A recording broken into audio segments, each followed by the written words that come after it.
we're through week 5. And today we got our own special guest, the only individual that is currently 5-0. Welcome to the show, Chicago Chalupas, Alejandro Hernandez. Thanks for having me. My pleasure, boss. My pleasure. Doesn't look like you're at home. Where you at right now? I'm in one of my office's phone booths. We have 4 of them. They were occupied earlier. Luckily, someone came out and let me use it for my fantasy football. That's what's up. Sacrificing for the greater good is what I call that.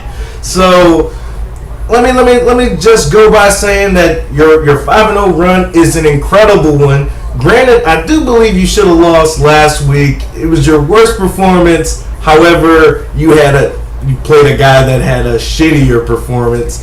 But congratulations on being 5-0. Let's take a look at my picks last week. I just want to run through those real quick, if you don't mind.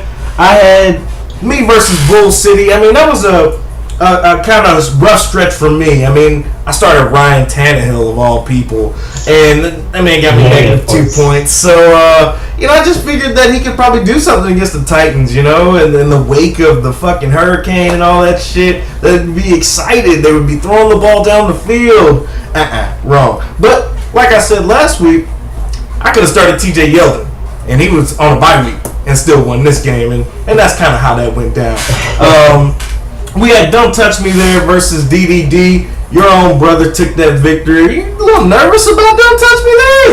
Does he strike a little fear? His team is whack. I mean, Le'Veon Bell coming back. He lost that. D'Angelo Williams, effectiveness. I think overall, if you look at his team, you can just see that he's getting lucky. I don't think his team's going to perform like that week in and week out. Okay. Little brass words. Now, my next matchup was Flawless Victory versus Classy Strippers. I just keep picking Flawless Victory. There is no reason why this man should be 1-4, but he continues to disappoint me week in and week out. What do you think about Flawless Victory? I think it's kind of my situation. I had 2 weeks and it could have went either way, and I'm looking at 3-2.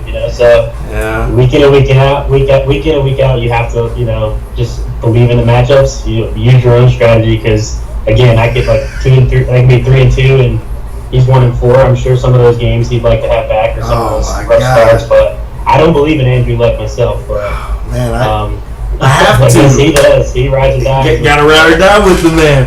My next matchup was Bolt Up Bitches versus Gurley's Bush. That guy and Cam Newton. Cam Newton's gonna end up biting that guy. But not only did he not make the century mark, the man got doubled over and then just pounded by Bolt Up Bitches. I mean, what do you make of that? Are you concerned about Bolt Up's team?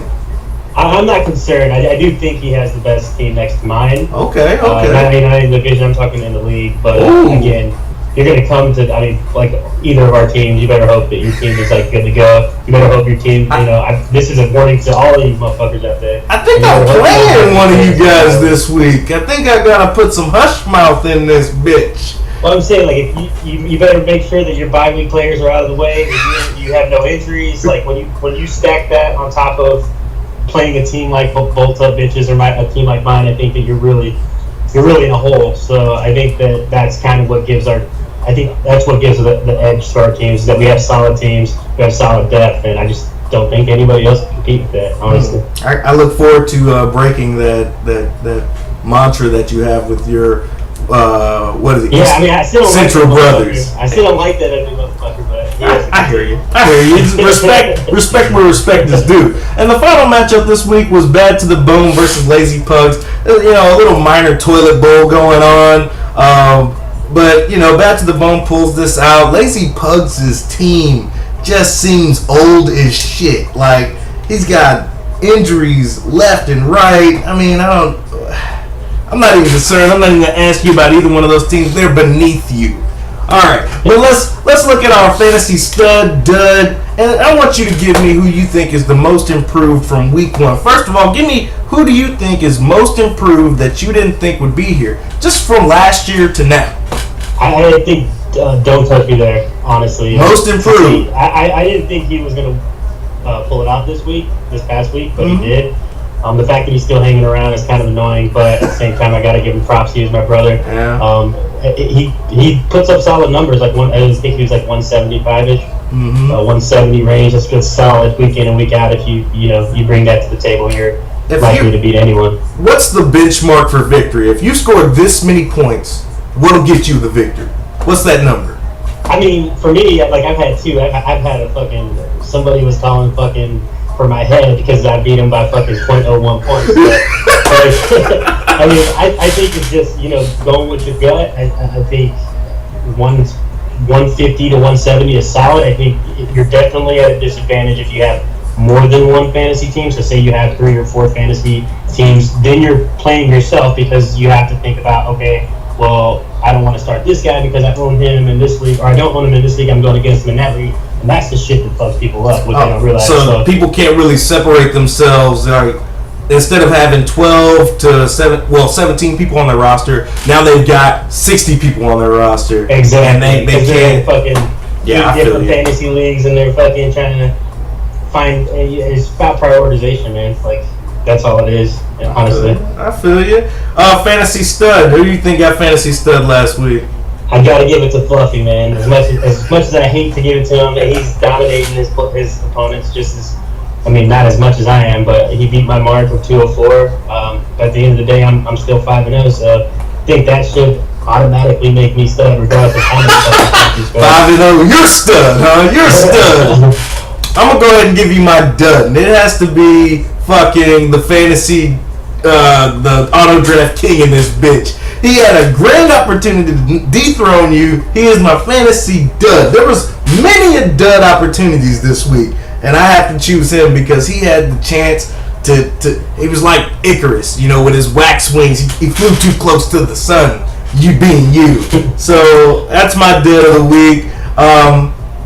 I don't know. Did you see any free agents that I see you've been kind of dormant on the free agents. When you got a team like yours, I guess you don't have to really be too active. Do you think some of these people with less than $50 right now, is that going to bite them?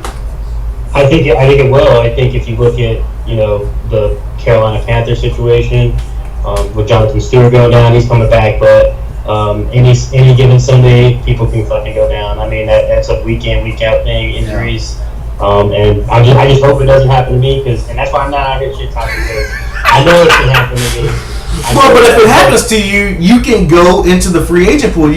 It's only week 6, and that's why I think it's going to bite them in the ass. We're week 6. We have 12 more weeks, or no, we got 14 weeks. Yeah, 8 more weeks. If you're in the playoffs, So but I can see assholes going in there in like week fucking 13 and bidding on fucking free agents too. So even if you wanted from that strategy, you're not making the playoffs, but you have leftover money to claim free agents in those last few weeks, that adds. Hey, consolation bracket is hey, I don't want to be last. If I'm in the consolation bracket, you better believe I'm going to pick up free agents.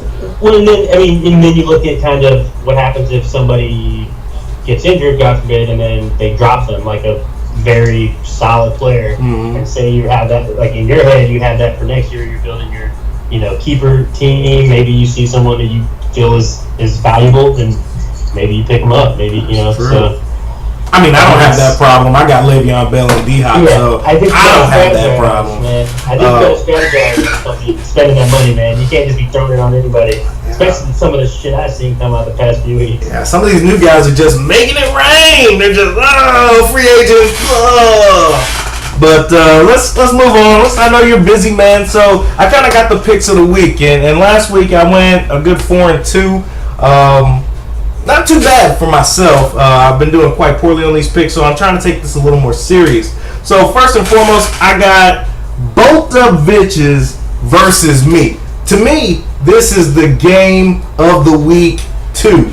My game of the week is coming up later, but my game of the week 2 is both up bitches versus me. Who you got? I gotta go with both up bitches. Okay, okay. I like your starting, like your RB1 and your wide receiver 1, but I think it starts to drop off a little bit into that third receiver, into that flex position. I think is where your weakness lies. Okay, definitely the quarterback position. I think I can't argue the quarterback position. For Matt Ryan, I think you would be a solid competitor if you had a better quarterback. But I just have to get all around Fluffy's team is delivering week in and week out.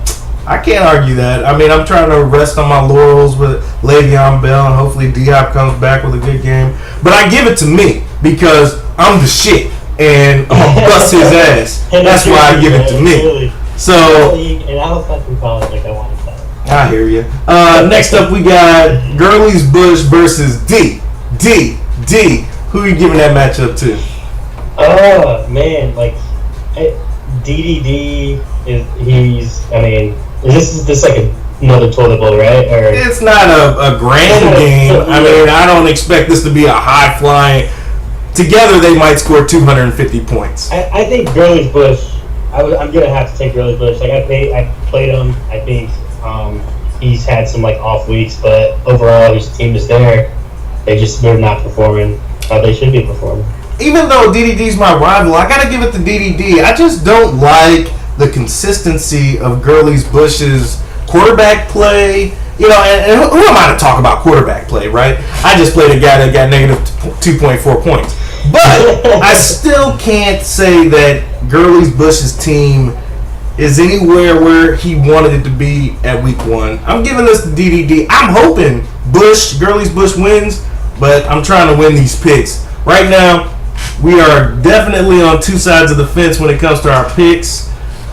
We share none at the moment, but let's go with Lazy Pugs and Bull City. If I had to pick a toilet bowl, this would be it.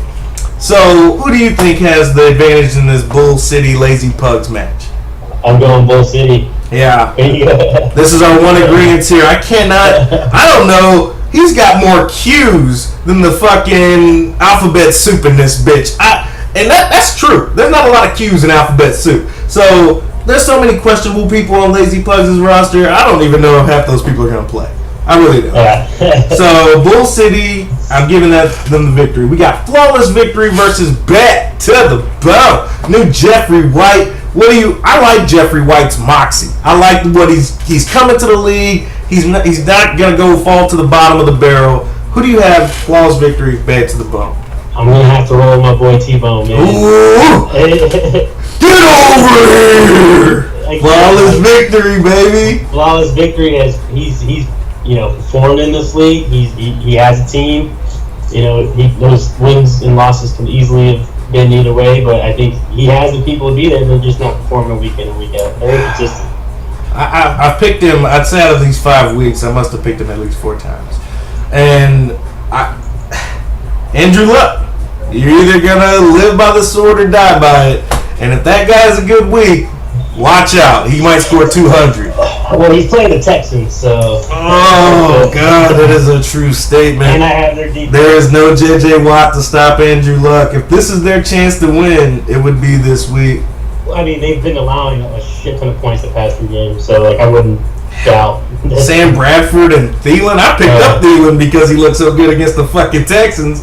So, I also picked Flawless Victory. I think that he's got this matchup. It's favorable, and he's poised for a breakout. I'm thinking 160 points. If he loses and scores over 150 points, that's just bad fucking luck. That's just bad luck.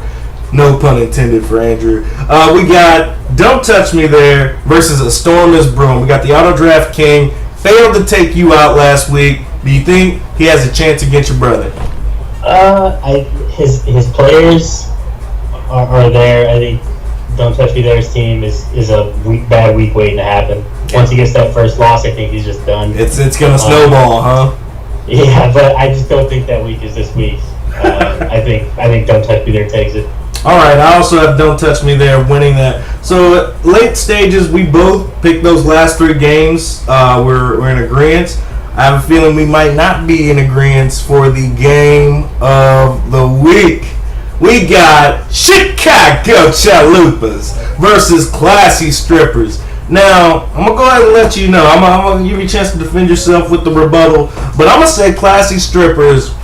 He's a champion. You're a champion. This is going to be a knockdown, drag-out fight.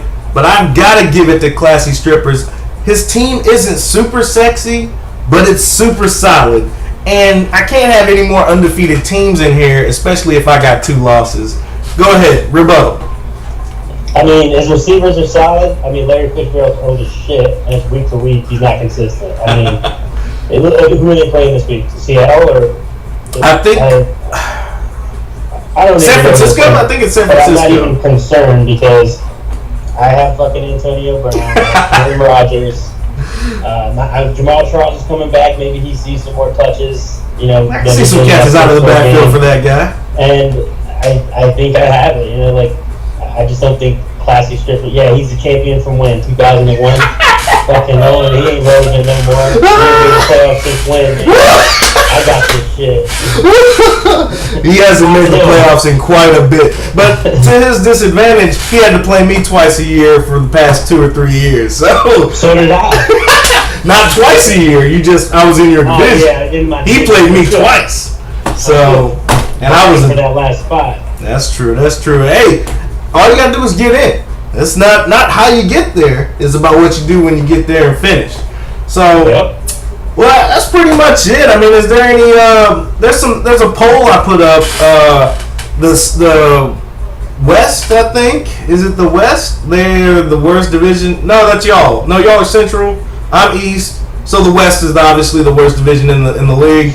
I don't know how many teams they got above 500, but who do you think is gonna come out of that division to go to the playoffs? You know, they're gonna be the 7-9 fucking Seahawks back then. Who was on top of that division? Was T-Bone in that division? T-Bone's 1-4 in that division at the bottom. Who's at the top? At the top, I guess I should have came more prepared. No, I want to say Bull City. Yeah, I want to say Bull City's on top. Maybe. I don't even know the teams in that division. It's Bull City, a Storm is brewing, Flawless Victory, and some other irrelevant team. I mean, bad to the bone. Wasn't he on the group he trying to trade away his team and shit? Talking about. Yeah, but I think that guy's in my division. I think. Either way, who do you think is going to win that division? Man, honestly, man, I've been paying more attention to mine, just trying to get out of that. Like, I really haven't paid any mind to the other one, but I would go for T-Bone, man. I think he's got the best team in that division. Yeah, he just has. But you can still win. You can still win it. Especially if the other guys are 2 and 3. There are no teams above 500 in that division. Anybody can win that.